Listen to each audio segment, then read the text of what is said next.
Bonjour à tous, aujourd'hui je vais prendre le temps de vous apprendre le monkey swing. Donc, qui dit monkey swing dit footwork, qui dit footwork dit position V. Première étape, avant vraiment de détailler le pas en lui-même, c'est de réussir ces petits exercices. Est-ce que vous êtes capable ici de tendre la jambe droite sans poser les mains au sol? Voilà, sans tomber, je maintiens mon équilibre, je reviens en V. Et de l'autre côté. Vous avez le droit de vous aider des bras, bien sûr, comme moi. Donc ça, c'est la première étape. N'hésitez pas à vous entraîner s'il faut. Droite et gauche. Si vous maîtrisez l'étape numéro 1, on passe maintenant à l'étape numéro 2. Et là, on va avoir le droit de poser la main. Donc je vais tendre jambe droite et je vais poser la main gauche, comme ceci. Pas les mains à plat. Les mains comme ceci. Donc, jambe droite, main gauche. Dans un premier temps, je vais chercher à ramener la jambe vers l'intérieur. Je balaye. Une fois que je suis donc ici, je change d'appui sans tirer les fesses vers l'arrière. Et là, je vais mettre un petit saut, une petite impulsion pour changer de côté. Et je fais la même opération.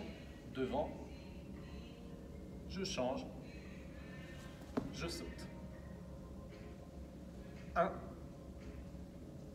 2, 3, 4. C'est l'étape numéro 2. Entraînez-vous. Étape numéro 3, un petit peu plus complexe. Donc je reprends ma position de départ, je pose ma main gauche, j'allonge ma jambe droite, mais je vais essayer de faire en sorte de ne pas toucher le sol. Je ramène vers l'intérieur. Ensuite, je change de main. Et là, l'objectif, c'est de ne pas poser pied gauche. Hop.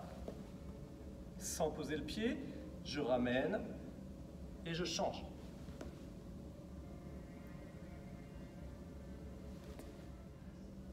Étape numéro 4, je vais essayer de faire cet enchaînement, mais de manière un petit peu fluide, sans à-coups. Donc, position de départ. Je mets vraiment la jambe toujours côté, je décolle le pied, hop, et tout de suite, j'enchaîne.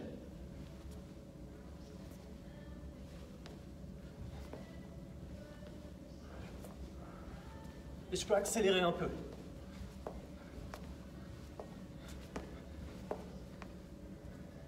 Ça, c'est le monkey swing.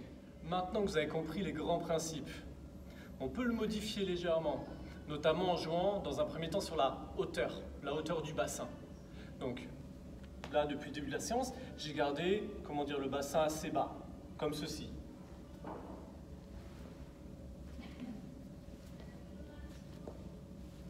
J'ai envie de le rendre un peu plus spectaculaire, un petit peu plus aérien. Je cherchais à monter bassin pour mettre beaucoup plus de hauteur. Regardez, au lieu d'être là, je vais chercher à monter. Je monte, je monte, je monte, je monte, je monte. Voilà, ça c'est une première variante. Autre point important avec le monkey swing, c'est un pas super pratique pour vous déplacer. J'avance ou je recule. Là, dans ce cas-là, ça va être inversement. Je vais reculer et je vais avancer. Hop. Et j'avance. Dernier point important avec le monkey swing, moi j'adore l'utiliser pour changer de direction. Par exemple, je pars sur un six step. 1, 2, 3, 4, 5, 6. Je reprends. 1, 2, 3. Et là, j'ai envie de le faire partir dans l'autre direction. Donc là, je place mon monkey swing. Hop, hop, hop. Et là, je peux repartir de l'autre côté. Je vous le fais en accéléré.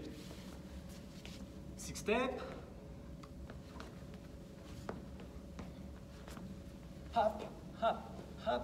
Et je change. Et ça, vous pouvez utiliser le 4 temps, voilà, plein d'autres pas. Donc hyper pratique pour changer de direction.